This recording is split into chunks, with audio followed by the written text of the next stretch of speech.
Welcome back to Cheetah Death Fabrication. Today we've got this 3rd gen Toyota 4Runner in for a rear bumper with a tire carrier.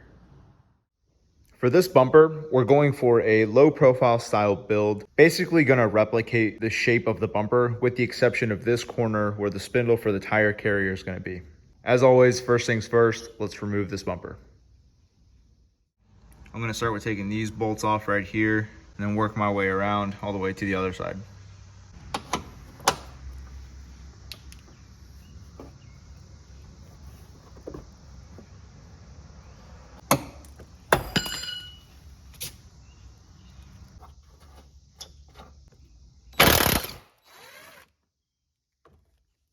One of my concerns when doing SUVs like this is sometimes the bolts under the bumper are going to be pretty much rusted out. And when you go to take them off, more than likely you're going to break this or the mount to it. In some cases you can avoid that, in some cases you can't. So I would just tread carefully when removing bolts like this.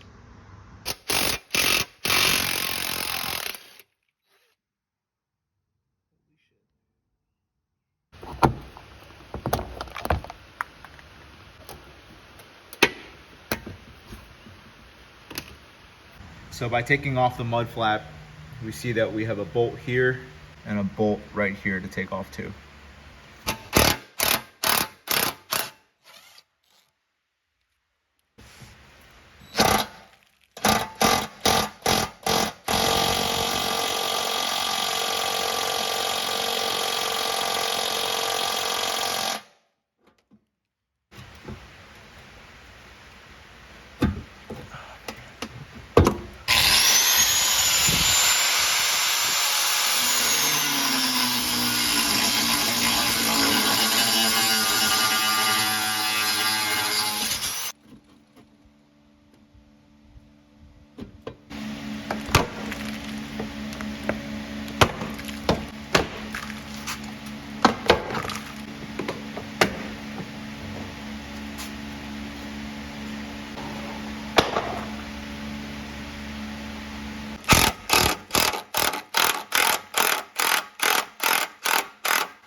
And then you get bolts like this, where it is no longer a 12 millimeter, but somewhere in between a 10 and 11.5.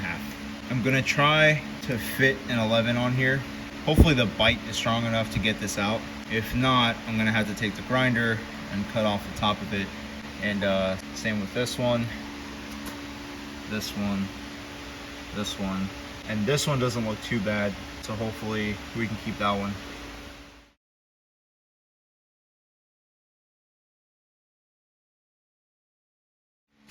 So that was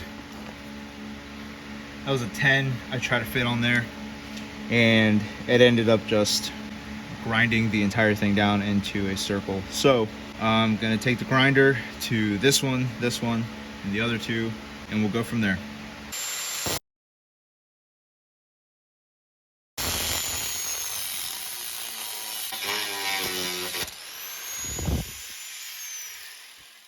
I'm going to do the same for these 3.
So I have a feeling that this is one of the last bolts that I need to take off in order to remove the rest of the bumper. And that might present a problem seeing as this is just completely rusted out.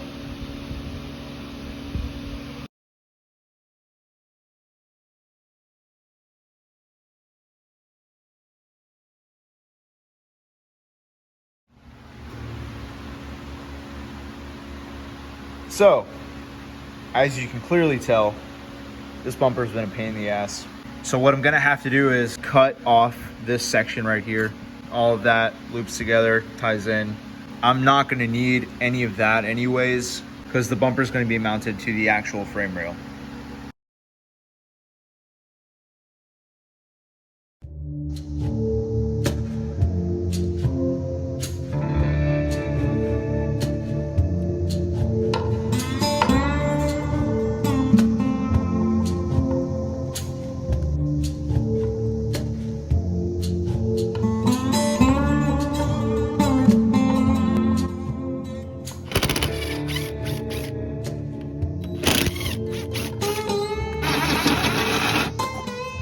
Now that the entire bumper is completely removed, I can start up the template.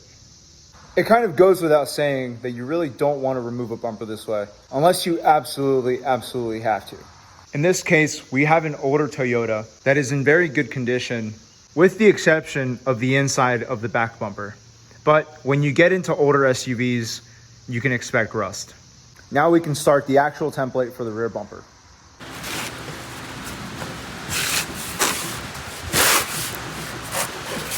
So this is where the bumper is going to be mounted to the frame. I'm going to make the template for the mount, get it taped up, and see how it looks.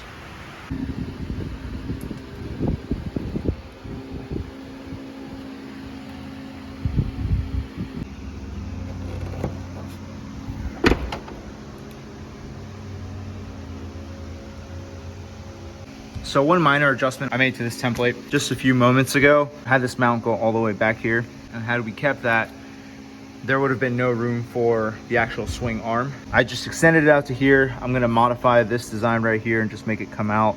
And now we have plenty of room here for the swing out arm that's gonna be right here. More than enough room. Next, what I'm gonna do is work on the top plate that's gonna go right here, then the side plate that's gonna go here, and then the pieces that combine all of it together. Always keep into consideration the shape of the flare and where it goes, the direction of where it goes, because you kind of want to replicate that when you're building a bumper. If you are wanting to upgrade to wider and fatter and bigger tires, and if you leave this flat, obviously you're going to be bumping into this or potentially cutting into the tire if it's not cut out into the right shape. When you cut it into the right shape, you lessen the likelihood of any damage to the tires. And also, it just looks fucking good. So I'm gonna get this cut out and then move on to the next part.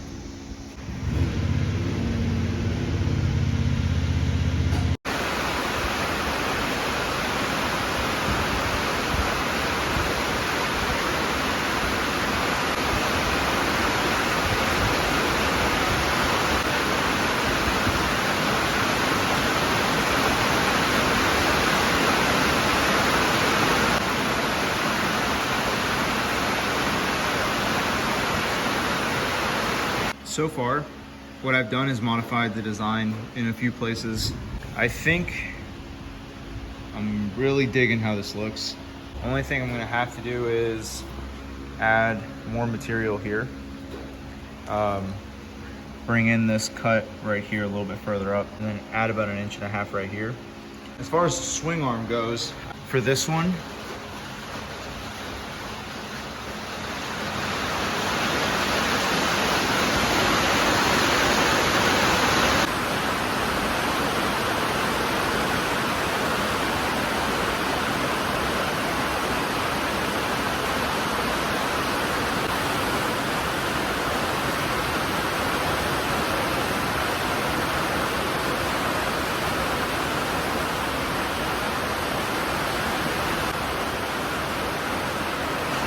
for this design, instead of having the spindle be like in here and mounted through here and welded all the way inside, I'm gonna work on designing one that I can weld to the outside of here and that can spin in and out freely, of course. That way we don't compromise this design, because this design actually looks really, really cool.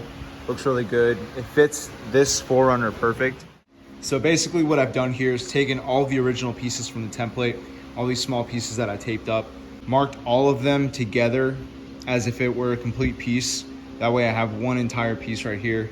And then all I have to do really is just tape up this piece and then that to the face of the bumper. And I have one solid piece for the template.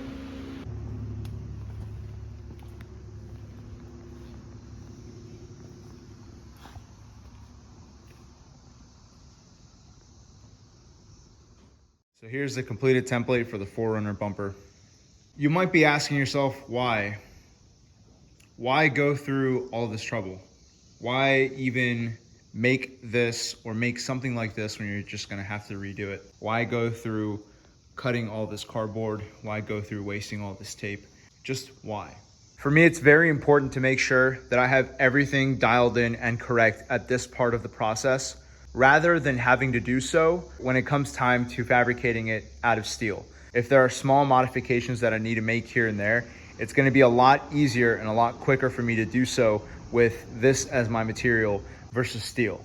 Am I adding extra work by creating an entire replica basically of the bumper? Yes, but I would rather take that time to make sure that everything is perfect. That way when it comes time to actually build it and install it, there aren't any unforeseen obstacles that we might run into. Anyways, that is going to be the end of part 1 for this build. I'm going to get ready to take all this apart, and in part 2, I start up fabrication. Thank you guys as always so much for watching these videos. I'll see you guys in part 2.